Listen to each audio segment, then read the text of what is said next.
দিল্লিতে প্রথমবারের মতো ভার্চুয়ালি সংবাদ সম্মেলনে বাংলাদেশের সাবেক প্রধানমন্ত্রী শেখ হাসিনার বক্তব্য দেওয়া এবং সাংবাদিকদের প্রশ্নের জবাব দেওয়ার রেশ কত দূর গড়ায় সেটি নিয়ে বাংলাদেশের রাজনীতি থেকে শুরু করে গণমাধ্যমে ব্যাপকভাবে আলোচনা হচ্ছে। ভারত যদিও বলছে শেখ হাসিনার সংবাদ সম্মেলনে যা বলেছেন তাকে দেশটি সমর্থন করে না, কিন্তু বাংলাদেশ সরকারের শীর্ষ মহলের ধারণা ভারত চাইলে তার বক্তব্য দেয়া থামাতে পারত। ঢাকার শীর্ষ মহলের অভিযোগ, দিল্লি শেখ হাসিনা কার্ড খেলছে। কিছু গণমাধ্যমের খবরে বলা হচ্ছে বিষয়টি নিয়ে ঢাকা ও দিল্লির সম্পর্কে নতুন করে উত্তেজনা দেখা দিয়েছে। তবে শেখ হাসিনা ইস্যুতে ভারত বাংলাদেশ সম্পর্ক নিয়ে এই নানামুখী বিশ্লেষণের মধ্যে অনেকের চোখ এখন সেপ্টেম্বরের দিল্লিতে অনুষ্ঠিতব্য ব্রিক্সের সম্মেলনে। ওই সম্মেলনে বিমস্টেক সভাপতি হিসেবে বাংলাদেশের প্রধানমন্ত্রী তারেক রহমানকে যোগ দেওয়ার আমন্ত্রণ জানিয়েছেন ভারতের প্রধানমন্ত্রী নরেন্দ্র মোদী। প্রশ্ন হলো, আপাত দৃষ্টিতে দৃশ্যমান দুই দেশের উত্তেজনাকর সম্পর্কের মধ্যে তারেক রহমান কি দিল্লি যাবেন? বাংলাদেশ সরকারের পক্ষ থেকে আনুষ্ঠানিকভাবে এখন এ বিষয়ে চূড়ান্ত কোনো সিদ্ধান্তের কথা জানানো হয়নি।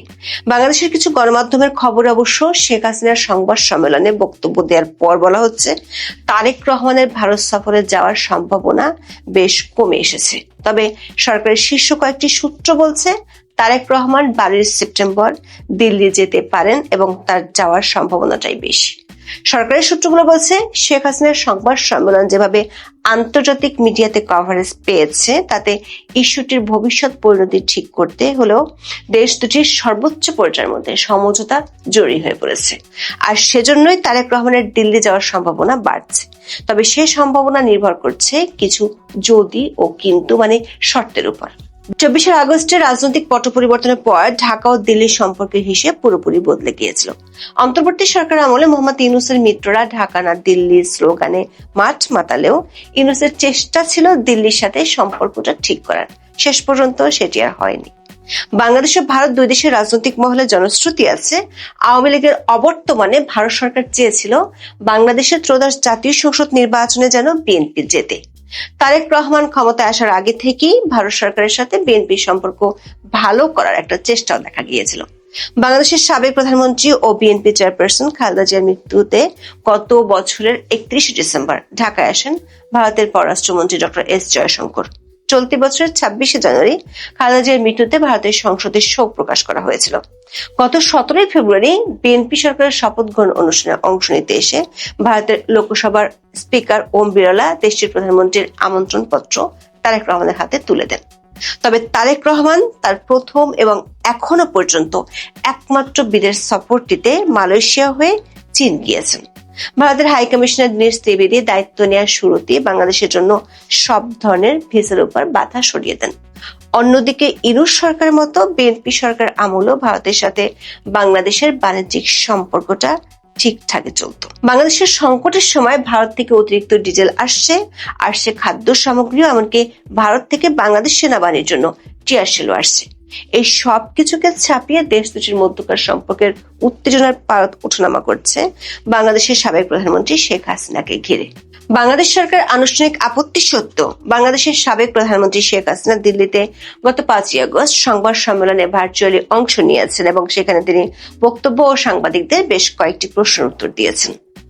দিল্লির ফরেন করেসপন্ডেন্ট ক্লাবের ওই অনুষ্ঠানের আগেই বাংলাদেশের প্রধানমন্ত্রী তারেক রহমানের পররাষ্ট্র উপদেষ্টা হুমায়ুন কবির ভারতীয় হাইকমিশনার দীনেশ ত্রিবেদীর সাথে সৌজন্য বৈঠকে দিল্লি থেকে শেখ হাসিনার বক্তব্য দেওয়া থামাতে দেশটির সরকারের সহযোগিতা চেয়েছিলেন। অবশ্য দিল্লির পক্ষ থেকে বলা হয়েছে এই ধরনের বেসরকারি কোনো অনুষ্ঠানের উপর তাদের কোনো হাত নেই। ওই অনুষ্ঠানের আগেও পরে দিল্লির পক্ষ থেকে 2 দফায় একই কথা বলা হয়। ঢাকার একাধিক সূত্র বলছে হুমায়ুন কবির ভারতের হাই কমিশনারকে এমনও বলেছিলেন সংবাদ সম্মেলন বা অনুষ্ঠানটি হলে সে অনুষ্ঠানে যেন সাংবাদিকরা প্রশ্ন করতে না পারেন। কিন্তু বাস্তবে দেখা গেল শেখ হাসিনার বক্তব্য শেষ হওয়ার পরই সাংবাদিকরা প্রশ্ন করা শুরু করেন এবং শেখ হাসিনা 3 দফায় বেশ কয়েকটি প্রশ্নের উত্তর দেন। সাথে শেখ হাসিনার ছেলে সজীব ওয়াজেদ জয়ও কয়েকটি প্রশ্নের উত্তর দিয়েছেন। অবশ্য দিল্লি বলছে দিল্লির ওই অনুষ্ঠানে শেখ হাসিনা কিংবা আওয়ামী লীগ নেতারা যা বলছেন তা ভারত সরকার সমর্থন করে না। সরকার ও বিএনপির একাধিক সূত্র বলছে শেখ হাসিনা এই সংবাদ সম্মেলনে নতুন কোনো কিছুই বলেননি। রয়টার্স, এপি সহ কয়েকটি আন্তর্জাতিক সংবাদ মাধ্যমকে তিনি 10ই জুলাই থেকে যা বলেছেন তাই সংবাদ সম্মেলনে বলেছেন। পার্থক্য হলো প্রথমবারের মতো তিনি ভার্চুয়ালি সংবাদ সম্মেলনে যোগ দিয়ে সাংবাদিকদের প্রশ্নের জবাব দিয়েছেন।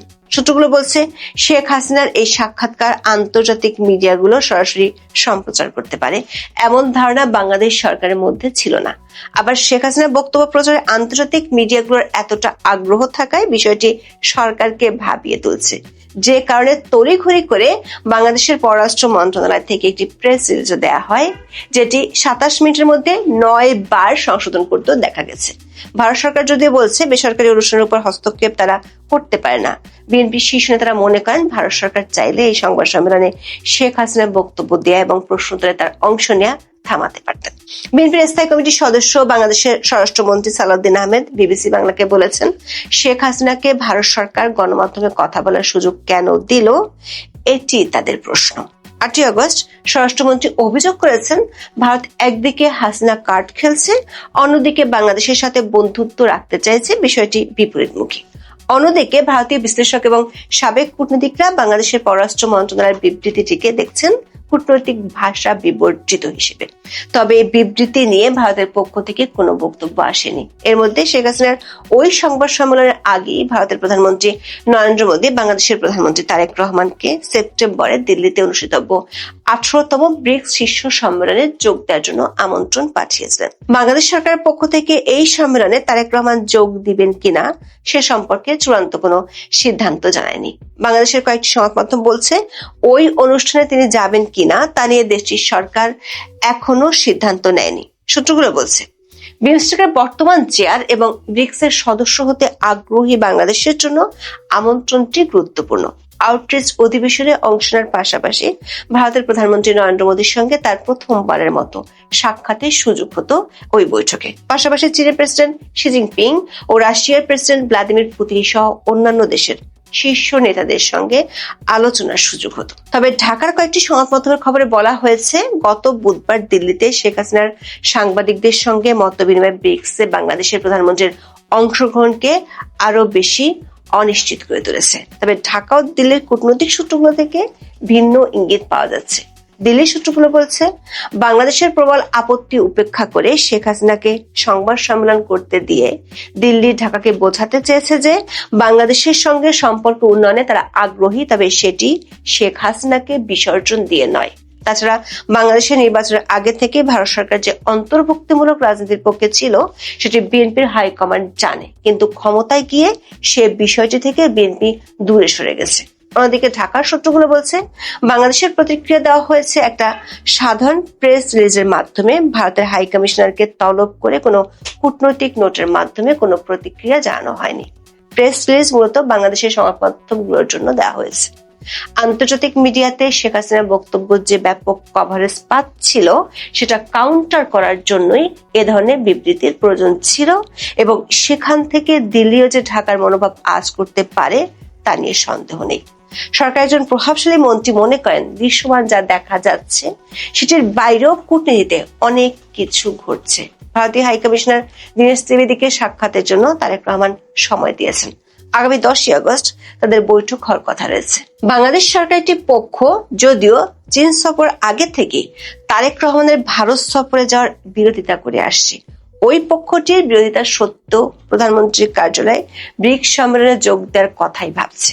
দৈনিক দেশ রূপান্তরের 8ই আগস্টের খবরে বলা হয়েছে, বাংলাদেশের প্রধানমন্ত্রী দিল্লি সফরে যেতে পারেন, সেখানে ভারতের প্রধানমন্ত্রী নরেন্দ্র মোদীর সঙ্গে তার বৈঠক হতে পারে।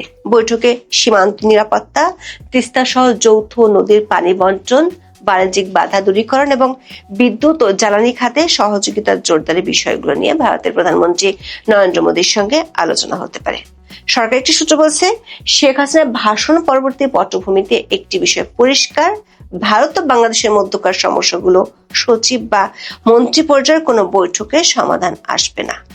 এর সমাধান করতে হলে দুই দেশের শীর্ষ নেতার বৈঠক হতে হবে। সেজন্য শীর্ষ নেতা পর্যায়ের বৈঠক আদৌ হবে কিনা সেটি এখন বাংলাদেশকে সিদ্ধান্ত নিতে হবে। কারণ ভারতের প্রধানমন্ত্রী এরই মধ্যে 2 দফা আমন্ত্রণ জানিয়েছেন, যদিও এখনো 2 সপ্তাহের মতো সময় আছে। তবে দীনেশ ত্রিবেদীর সাথে বৈঠকের পর এর একটি আলামত পাওয়া যাবে। সরকারি সূত্রগুলো বলছে, শেখ হাসিনার সংবাদ সম্মেলনের পর বাংলাদেশ সরকার প্রতিক্রিয়া জানিয়েছে, কিন্তু আন্তর্জাতিক মহল থেকে চাপ আছে ভারতের সাথে সম্পর্ক ভালো করার। সেজন্য ব্রিক্স সম্মেলনে যোগ না দিলে আন্তর্জাতিক পরিসরে ভুল বার্তা যেতে পারে এবং পরাশক্তিগুলোর অনেকেই বাংলাদেশের কূটনীতিকে অপরিপক্ক হিসেবে মূল্যায়ন করতে পারে। তবে ঢাকার পক্ষ থেকে দিল্লিকে বলা হয়েছে, গতানুগতিক সাইডলাইন বৈঠক নয়, বরং দ্বিপাক্ষিক সফরে যেমন গুরুত্ববহ বৈঠক হয় তেমনই বৈঠক চায় বাংলাদেশ সরকার। শেখ হাসিনা ইস্যুটি ছাড়াও 2টি প্রধান নদীর পানি বন্টন, সীমান্ত সমস্যা সহ বেশ কিছু সমস্যার জট খোলার জন্য ভারতের শীর্ষ পর্যায়ের 4 জন ব্যক্তির সাথে বৈঠক চায় ঢাকা।